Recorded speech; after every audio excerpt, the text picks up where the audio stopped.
정치권, 특히 여의도 정가에서 여러 가지 설들이 대선이 되다 보니까 흘러나오는데, 그 중에는 가짜뉴스도 있고 또 상대편을 전략을 흐리기 위한 흑색선전이랄까, 마타도도 있는데, 최근에 흘러나오고 있는 게 이재명 민주당 후보와 안철수 국민의당 후보 간의 연대 가능성이랄까, 이런 것들이 좀 흘러나오고 있는 것 같아요. 네, 어떻게 그렇습니다. 봅니까? 제가 좀 취재를 해봤어요. 왜냐하면 이게 일단 칠화시에서 돌기 시작했고, 그러면서, 실질적으로, 정가의 어떤 그 이야기들이 나오기 시작하는 어떤 부분들이 있었어요. 제가 들은 건 두 가지입니다. 하나는, 두 군데에서 들었습니다. 하나는 민주당 쪽, 그러니까 당 쪽에서. 그러니까 선대위 말고 당 쪽에서 흘러나오는 이야기들이 하나 포착이 됐고요. 하나는 안철수 후보 측의 그 호남 인맥들 있지 않습니까? 호남 인맥 측에서 나오는 이야기. 근데 대개는, 제가 그걸 좀 크로스 체크를 하면서, 어떤 방향의 흐름이냐면, 가짜뉴스라는 거, 좀 안 믿어지는 거 다 제외하고, 좀 그래도 신빙성 있는 게, 송영길 당대표를 중심으로 해서 민주당 측이 안철수 후보 측에 제안을 하고 있다라는 건 거의 확실한 것 같아요. 그러니까 어디까지 제안을 한 건 모르지만 그게 이제 또 소문이거든요. 대통령 빼놓고는 다 준다고 했다더라. 뭘 준다고 했다더라. 이게 이제 여러 가지로 설왕설래하지만 그 내용은 진짜 아직 시인을 따져볼 수는 없지만 그럼에도 불구하고 송영길 대표를 중심으로 해서 안철수 후보 측에 굉장히 이렇게 문을 두드리고 있다. 이거는 좀 감지가 되고 있습니다. 그러니까 이 호남 인맥, 이번에 과거에 국민당에서 탈당했던 사람들이 민주당으로 많이 들어갔지 않습니까? 네. 그런 사람들도 있고, 그게 원래는 안철수 사람들 아니었습니까? 그렇죠. 35석의 과거의 국민의당 시절에. 예, 국민의당 시절에. 또 안철수 쪽에도 호남 인맥들이 꽤 있기 때문에 사실 안철수 후보가 대통령이 되고 안 되고 보다는 호남 인맥 그 사람들은 곧 있을 지방선거에 네네. 자기들이 어떻게 될 건가 그게 더 관심 있는 사람들 아닙니까? 그렇죠. 그렇기 때문에 호남 인맥 그 사람들은 민주당과 통합이 되면 호남에서 일정 지분을 차지할 것은 뻔하기 때문에 정치적 이득이 크지요. 그렇습니다. 그러니까 그런 사람들 입장에서는 윤석열 후보 쪽하고 연대하더라도 거기서 이길 가능성은 없지 않습니까? 그렇죠. 약하기 때문에 가급적이면은 민주당하고 이렇게 이재명 후보하고 단일화가 됐으면 좋겠다, 연합을 했으면 좋겠다, 이런 생각 가질 수는 있겠죠. 그래서 이쪽에서 이야기 나오는 게 그런 인맥들이 사실 희망사항으로서 이야기를 나오고 않겠나. 있는 게 아니냐. 여기에 두 가지 흐름이 또 이렇게 좀 뒷받침됩니다. 하나는 좀처럼 그렇게 자기가 나서서 무슨 행보를 벌이지 않던 권은희 의원이 갑작스럽게 김종인 위원장을 만난 거예요. 직접 만났습니다.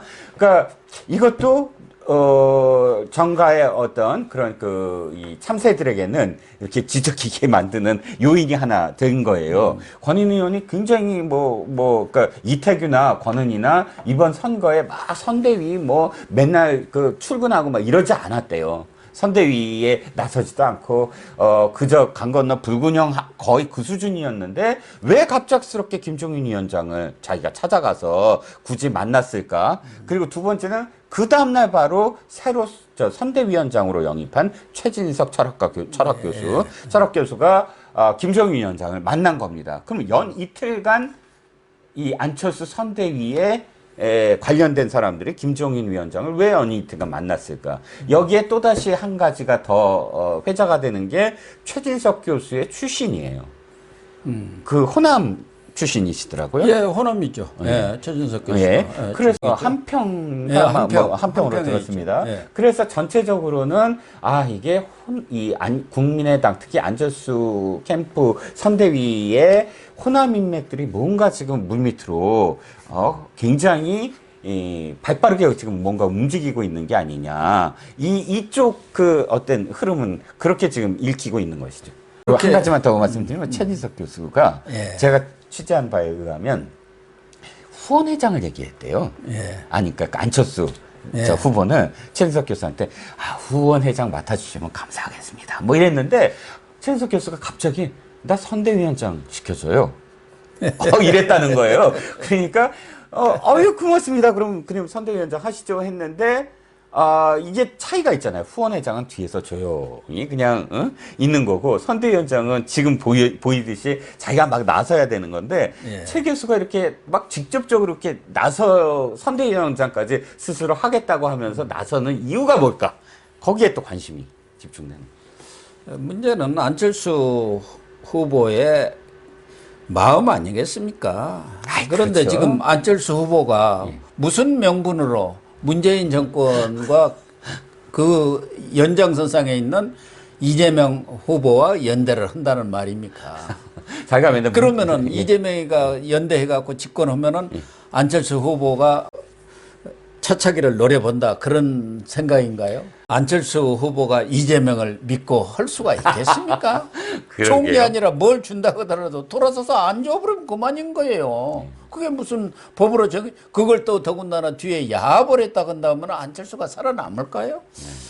저는 제가 볼 때는 뭐 이런 권은이라든가 이런 사람들은 호남 사람이니까 거기서 자기 입지를 확보하기 위한 것이고 호남 사람들, 호남 일부 세력들의 뭐랄까 자가 발전 뭐. 정치적 이익을 위한 자가 발전 아닌가 하는 생각은 들어요. 어쨌든 최진석 교수는 지금 국민의당 내에서는 완주파고 임명직 목사 등 그런 분들은 지금 거기에 이신원 전 의원 이런 사람들은 윤석열 후보의 단일화파란 말이에요.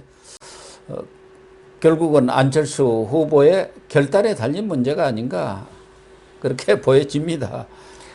그 안철수 후보가 한 번이라도 당내 민주주의 그러니까 당내 여러 사람의 의견을 들어서 무슨 정치를 했던 사람이 아니고 보면 다 자기가 결단해서 그냥 자기 생각대로 다 해버리지 않았습니까? 지금까지 쭉 그렇게 정치를 해왔죠. 그래서 주변에 사람들이 없는 거 아닙니까? 네. 다 협의하고 뭐 해갖고 결정했는데도 안철수 후보가 자기 마음대로 싹 결정해버리고 끝 이렇게 됐던 거 아니에요. 새 정치 뭐 한다고 창당 준비하는데 갑작스럽게 김한길을 만나서 합당해버려갖고 당시에 같이 당 준비했던 사람들이 너무 황당해서 그런 일이 뭐 한두 번도 아닙니다. 한 번에 상의도 안 하고 그냥 합당해 버렸어요. 그래서 다 분노하고. 과거 안심 캠프라고 그 2012년인가요?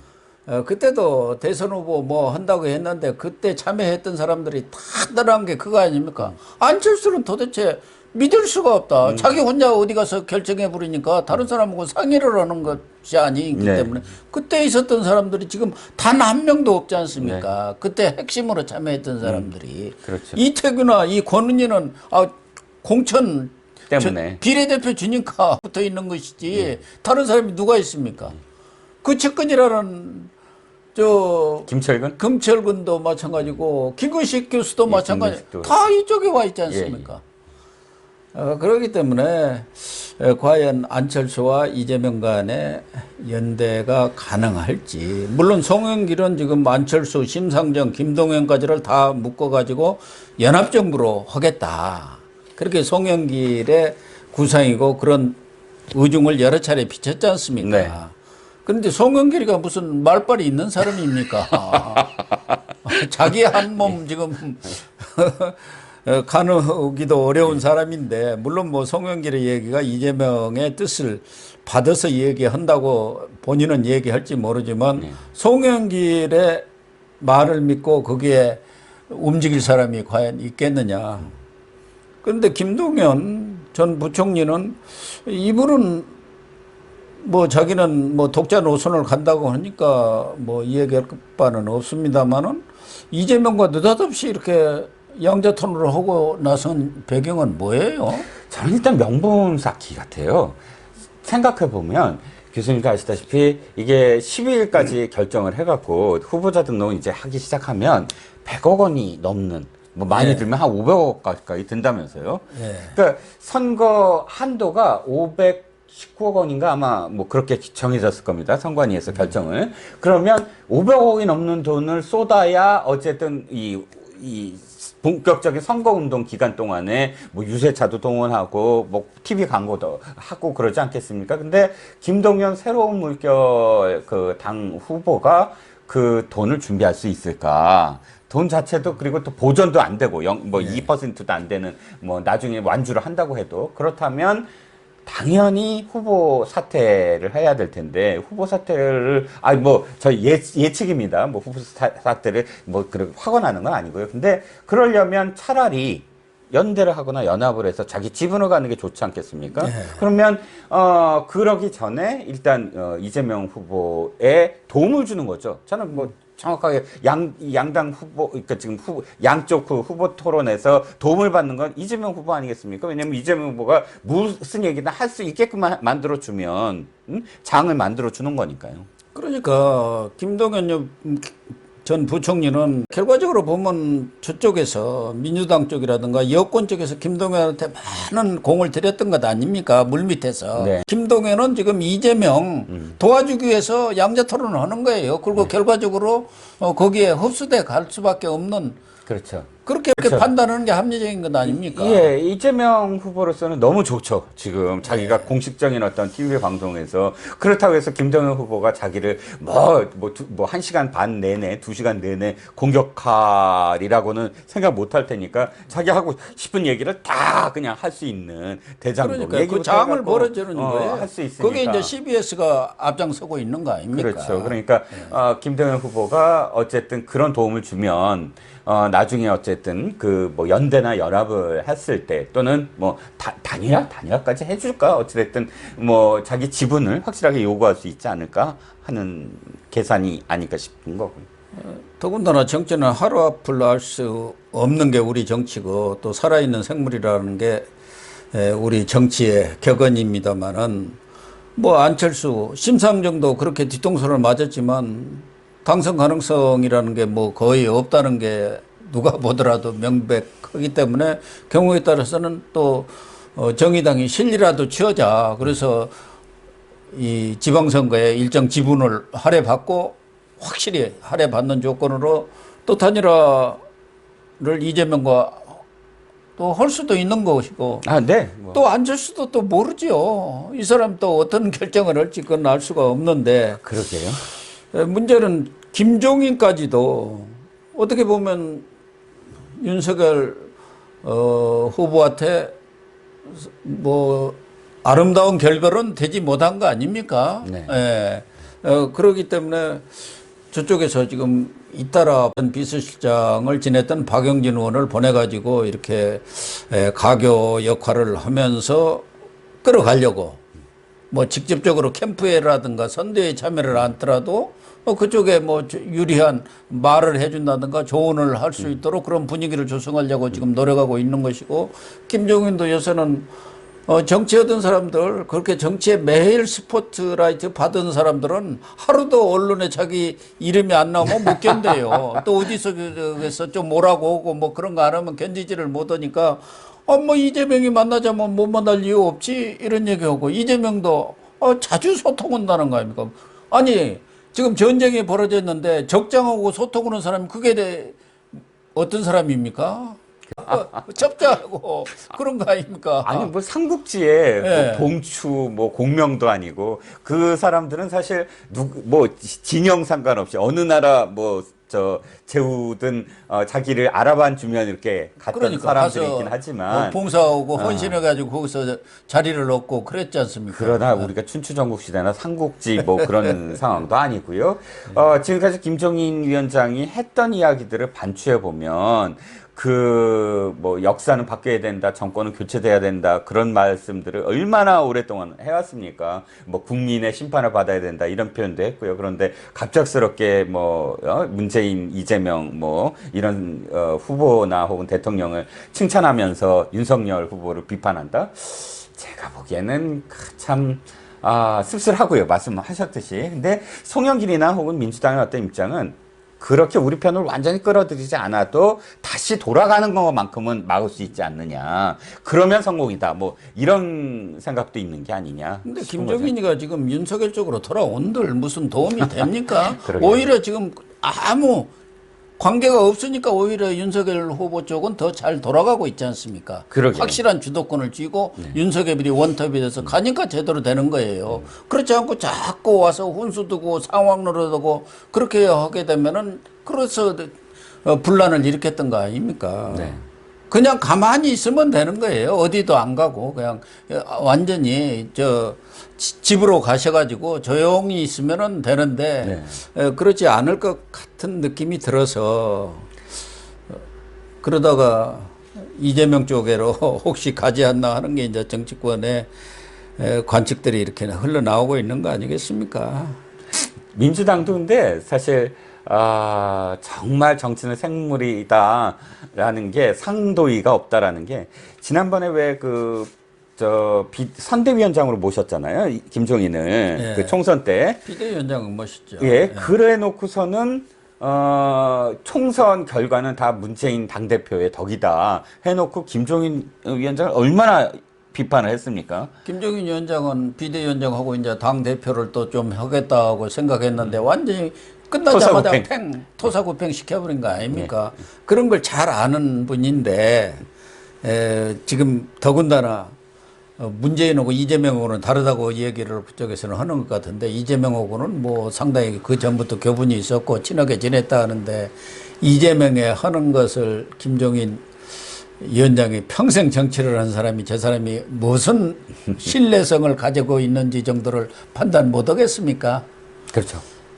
그래서 지금 정치권에서 여의도 정가에서 흘러나오고 있는 얘기들이 이제 대선을 한 달 앞두고 또 어떤 변수가 생길지는 모르지만 오히려 윤석열 후보 쪽으로 이렇게 가는 것을 막기 위한 마타도어 내지는 흑색선전 아닌가 그런 느낌은 많이 듭니다. 김동연이야 저쪽으로 가는 것도 뭐 자연스럽죠. 그쪽 원래 뭐 부총리를 한 사람인데 문재인 밑에서 뭐 그쪽에 다 그동안 뭐 본인은 나와서 무슨 자기가 반대했다고 그랬는데 그 당시 왜 반대했다는 얘기 한마디 안 나오고 이제는 자기가 나와서 이제 내가 그때 뭐 소주성도 반대했고 뭐또 반대했다는 것은 그건 뭐 하나마나한 소리죠. 네.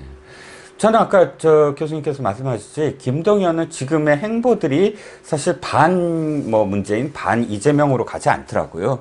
그래서 충분히 지분 받고 흡수될 것 같고 심상정은 지선을 노려야 되지 않습니까? 여기서 몇 퍼센트 이게 중요한 게 아니니까. 물론 이제 10%를 꼭 넘어야지 보전 받겠지만. 그래서 지선과 관련된 또 다른 지분을 협상을 하겠다고 한다면 욕을 먹더라도, 다시 이제 연대할 수 있지 않을까 싶고. 마지막으로 안철수인데 정말 10일 남은 기간 동안 안철수와 윤석열의 단일화가 이루어지지 않는다면 그게 저는 마지막 변수라고 생각을 하거든요. 완벽한 승리, 완전한 승리, 격차를 벌리는 승리를 윤석열이 할 수가 있을까?